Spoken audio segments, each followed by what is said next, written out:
record, share screen. Yes.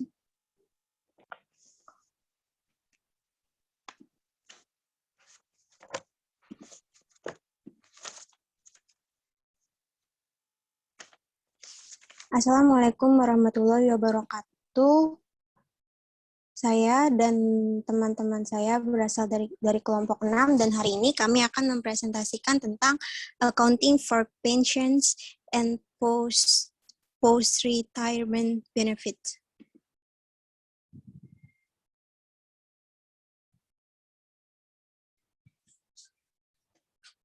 Sebentar. Kok ngomongnya? Nah. Tentang accounting for pension and post-retirement benefits. Lalu untuk yang pertama, kita akan membahas tentang sifat dari program pensiun. Program pensiun adalah pengaturan di mana pemberi kerja memberikan manfaat atau pembayaran kepada pensiunan karyawan untuk layanan yang mereka berikan selama tahun kerja mereka. Akuntansi pensiun dapat dibagi dan dilakukan secara terpisah sebagai akuntansi pemberi kerja dan akuntansi untuk dana pensiun.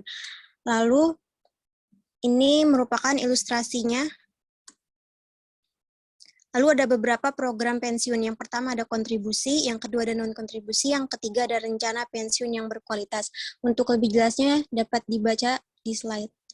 Lalu selanjutnya akan dibacakan oleh Laila. Berikutnya ada jenis-jenis rencana pensiun. Rencana kontribusi yang ditetapkan. Ada kontribusi pemberi kerja ditentukan oleh rencana, risiko ditanggung pemberi kerja, manfaat berdasarkan nilai rencana. Tentukan rencana tunjangan. Yang pertama ada tunjangan ditentukan oleh rencana, yang kedua kontribusi pemberi kerja bervariasi, yang ketiga ada risiko ditanggung pemberi kerja.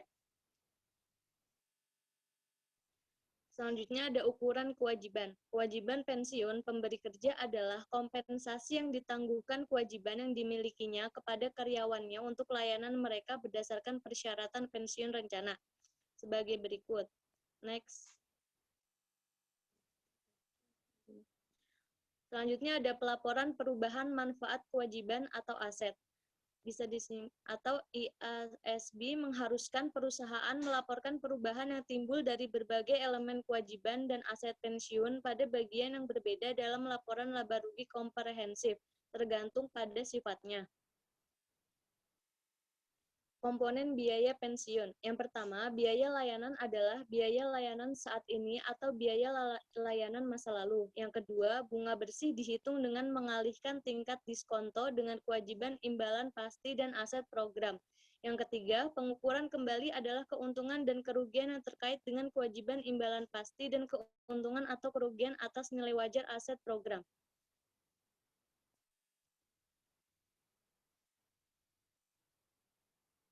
Selanjutnya, ada entry dan lembar kerja untuk tahun 2019. Ilustrasinya, pada tanggal 1 Januari 2019, Zarli AG memberikan informasi berikut terkait dengan program pensiun tahun 2019. Aset rencana 1 Januari 2019 adalah sebesar $100.000. Kewajiban imbalan pasti 1 Januari 2019 sebesar $100.000. Biaya layanan tahunan adalah $9.000. Tingkat diskonnya 10%, kontribusi pendanaan adalah 8.000, manfaat yang dibayarkan kepada pensiunan sepanjang tahun adalah 7.000. Petunjuknya, siapkan lembar kerja pensiun dan entry jurnal pensiun untuk Zarli Company untuk tahun yang berakhir pada tanggal 31 Desember 2019. Lembar kerjanya berikut ini. Ya, ini lembar kerjanya. Next.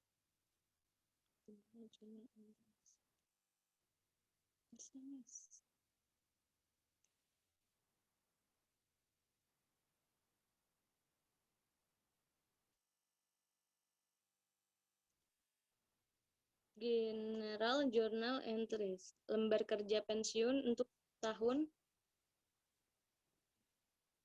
Ada calculation of asset loss, beginning plan asetnya 134,100 untuk diskonnya 10%, expect interest revenue-nya menjadi 13,410, ada actual return-nya sebesar 12.000, aset loss-nya menjadi 1,410. Calculation of liability loss-nya pada Desember tanggal 31/2020, balance-nya 214,460, service cost-nya 13.000, interest expense-nya 21,446, benefit paid-nya minus 10.500. Desember 2021, balance before adjustment-nya menjadi 238,406. 2021, tanggal 30 Desember, balance as determined by actuary menjadi 265.000 dan liability loss-nya menjadi minus 26,594. 2021, pensiun entry journal untuk Zarli Company, yaitu ini tabelnya. Lalu untuk jurnalnya ada beban pensiun 21,036 di debit, dan untuk kreditnya komprehensif lainnya pendapatan menjadi 28,004. Kasnya aja 24.000, aset atau liabilitas pensiunnya 25,040. Slide selanjutnya akan dibaca oleh Dwi.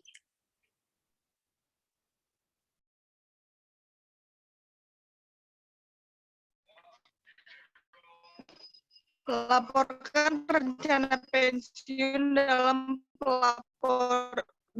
laporan keuangan. Dalam laporan keuangan, beban pensiun itu dibagi dua. Laporan komponen ini dalam satu bagian laporan laba rugi komprehensif dan laporan total beban pensiun, atau laporan komponen biaya jasa dalam pendapatan operasi dan bunga bersih di bagian terpisah yang terkait dengan pembiayaan. Next.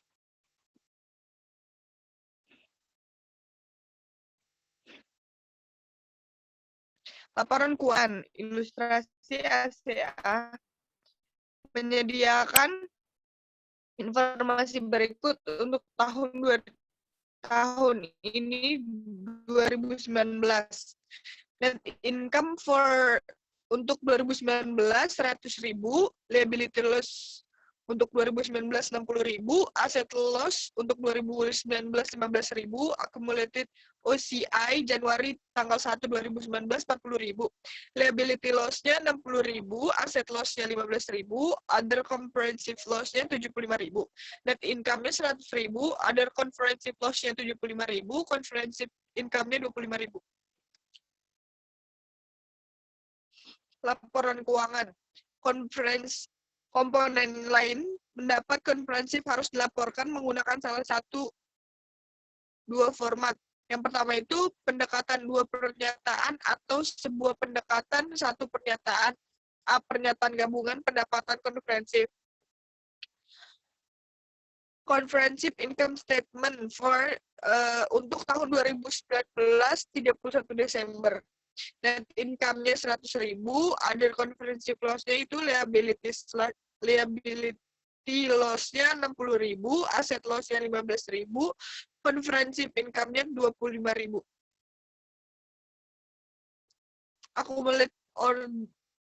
Accumulated other comprehensive income 1 Januari 2019 sebesar 40.000. Other comprehensive loss-nya 75.000, accumulated other comprehensive loss untuk 31 Desember 2019 itu 40.000 dikurang 75.000 sama dengan 35.000.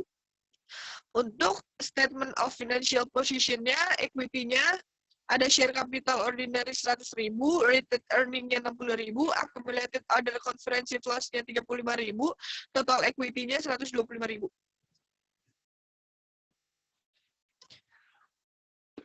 Pengakuan status dana bersih program pensiun. Perusahaan harus mengakui pada laporan posisi keuangannya status kelebihan dana atau aset pensiun atau kekurangan dana, kewajiban pensiun, dari program pensiun manfaat pasti. Klasifikasi aset pensiun atau kewajiban pensiun, selisih lebih antara nilai wajar aset, program dengan kewajiban, imbalan pasti diklasifikasikan sebagai aset tidak lancar.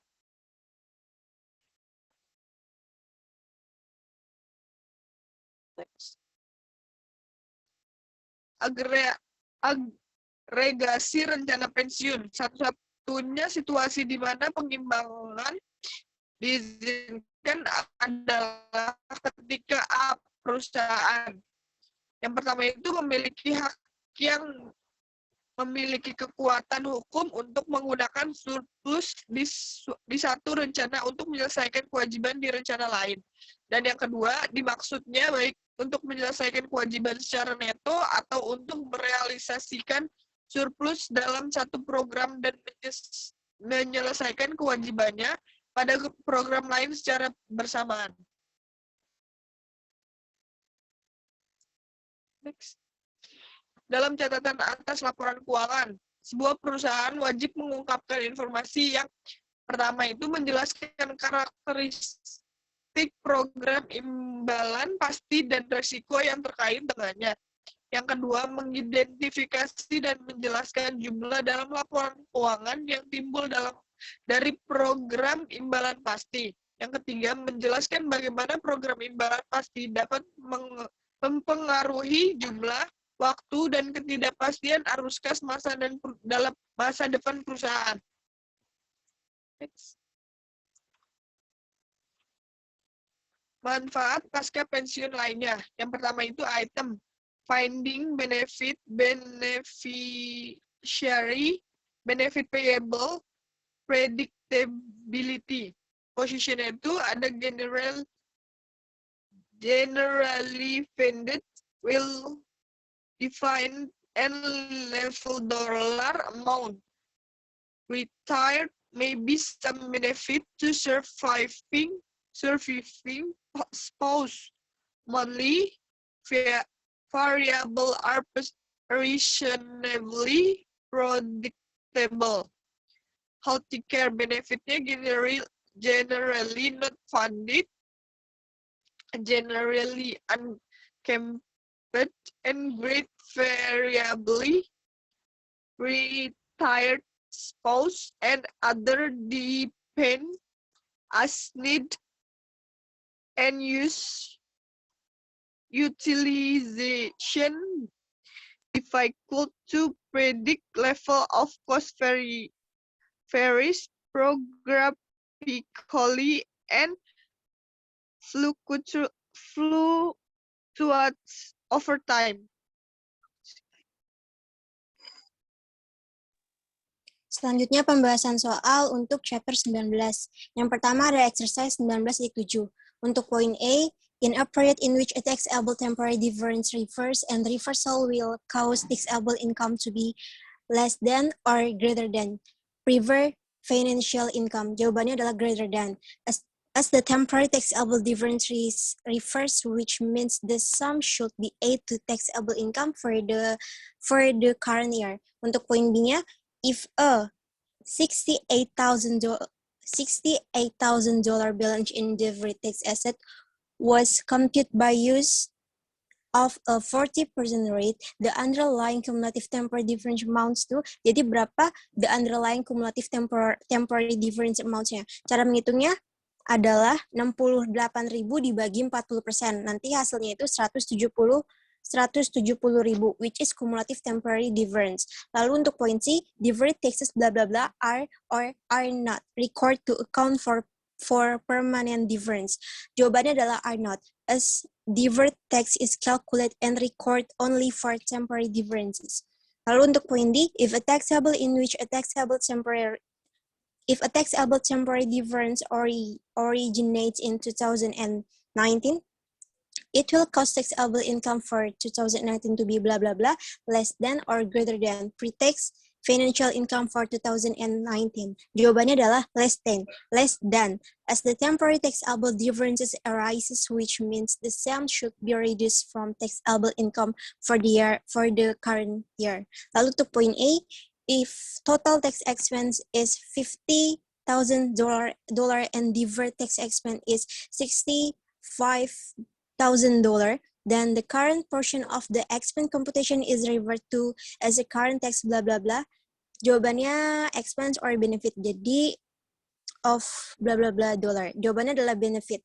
Itu 15.000. Cara menghitungnya adalah as tax expense equals current tax expense dibagi benefit ditambah deferred tax-nya. Jadi 50.000 ini kan current tax expense-nya. Dibagi benefit nya itu 65.000. Jadi current tax benefit-nya itu sama dengan 15.000. Lalu untuk point F, if a company's tax return show taxable income of $105.000 for year 2 and a tax rate of 40%, how much will appear on the December 31st year 2 statement of financial position for income taxes payable if the company has made estimated tax payment of $36.000 for year 2. Jawabannya adalah 5.500. Cara menghitungnya adalah income tax payable sama dengan tax expense dikurang income tax paid. Jadi 105.000 dikali 40%. Nanti hasilnya itu dikurang sama 36.500, maka akan mendapatkan hasil 5.500. Lalu untuk poin G, an increase in the deferred tax liability account on the statement of financial position is recorded by a blah blah blah. Pilihannya debit or credit to the income tax expense account. Jawabannya adalah debit. Lalu untuk selanjutnya, poin H, an income statement that reports current tax expense of 82.000 and deferred tax benefit of $23.000, which will report total income tax expense bla bla bla. Jawabannya adalah 59.000. Didapat dari 82.000 dikurang 23.000. Atau current tax expense dikurang deferred tax benefit. Jadi hasilnya nanti sama dengan income tax expense. Untuk poin E, a reduction in a deferred tax asset is needed whenever it is judged to be bla bla bla that a portion of deferred tax asset. Jawaban pilihannya antara will be dan will not be realized. Terus untuk penjelasan dari kelompok kami itu more likely than not it will not be. Untuk poin J, if the tax return show total tax due for the period of $75.000, but the income statement show total income tax expense of $55.000, the difference of $20.000 is reverted to as a deferred tax. Pilihannya expense or benefit. Jawabannya adalah benefit.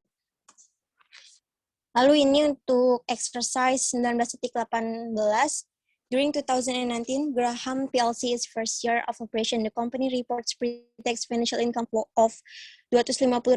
Graham is enacted tax rate is 40% for 2019 and 35% for all later years. Graham expects to have taxable income in each of the next 5 years. The effect on future tax returns of temporary differences existing at December 31st, 2019 are summarized below. Jadi ini tabelnya. Lalu instruction-nya untuk poin A, complete the schedule below to compute deferred taxes at December 31st, 2019. Untuk poin B, compute taxable income for 2019. And point C, prepare the journal entry. Ini solusinya untuk poin A, untuk compute deferred tax at December 31st, 2019-nya, installment sales-nya kan 96.000 dengan tax rate 40%. Lalu ini masuk ke liability 38.400, untuk depreciation-nya 30.000, tax rate 40%, masuk ke liability 12.000, untuk unearned rent-nya minus $100.000 dengan tax rate 40%, lalu asetnya itu minus $40.000, dan totalnya ini untuk total future taxable deductible amount-nya $26.000, dan untuk asetnya minus $40.000, dan untuk liability-nya $50.400. Untuk poin B-nya, taxable income for 2019. Taxable income-nya itu kan 224.000, pre-tax financial income-nya 250.000, dikurang temporary sales 96.000, dikurang lagi sama depresiasinya dia, lalu ditambah unearned rent. Jadi taxable income-nya 224.000. Lalu untuk journal entry-nya di debit ada income tax expense sebesar 111.200, perhitungannya didapat dari 224.000 dikali 45%, ditambah 5.400 dikurang 40.000. Lalu ada deferred tax asset-nya 40.000, lalu ada income tax payable-nya, cara menghitungnya 22.400 dikali 45% sama dengan 100.800, dan deferred tax liability-nya adalah selisihnya. Selisih debit sama kreditnya. Jadi mendapatkan hasil 50.400. Ini untuk problem 19.7. Problem 1997, Crossley Ltd sold an investment on an installment basis. The total gain of 60,000 euro was reported for financial reporting purpose in the period of sale. The company qualifies to use the installment sales method for tax purpose. The installment period is 3 years. 1/3 of the sale price is collected in the period of sale. The tax rate was 40% in 2018 and 35% in 2019 and 2020. The 35% tax rate was not enacted in law until 2019. The accounting and tax data for the 3 years is shown below. Jadi ini tabelnya. Lalu instructionnya, prepare the journal entry for point A. Lalu yang kedua, explain how the deferred tax will appear on the statement of financial position at the end of each year. Dan poin C-nya, draft the income tax expense section of the income statement for each year, beginning with income before income taxes. Untuk poin E, ini solusinya.